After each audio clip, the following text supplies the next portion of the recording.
আজকের ভিডিওটা একটু অন্য ধরনের। হঠাৎ করে শীতকালের বিকেলে ৪টের সময় ইচ্ছা হলো মিষ্টি খাওয়ার। সেই জন্য সাইকেলে করে বাড়ি থেকে প্রায় ৩ কিলোমিটার দূরে গন্তব্য হচ্ছে উত্তর হাসিয়া। যাওয়ার পথে এই সৎসঙ্গ বিহারটি পড়ে অনুকূল ঠাকুরের আশ্রম, যেখানে ২৬শে ডিসেম্বর খুব ভালো করে উৎসব হয়। ফ্রন্ট ক্যামেরাটা অন করে দেখছিলাম, নিজেকে পুরো কই মির্গের জাদুর মতো লাগছে।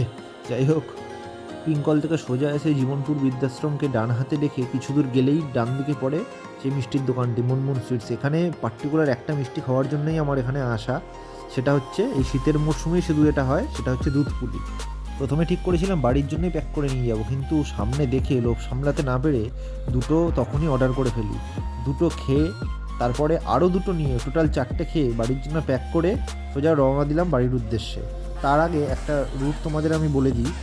কল্যাণী রোড থেকে উত্তর হাসিয়া মোড় দিয়ে বাঁ হাতে ঢুকে প্রথমে একটা মিষ্টির দোকান পড়বে কৃষ্ণ সুইটস, ওইটা নয়, তার পরের মিষ্টির দোকান মুনমুন সুইটস।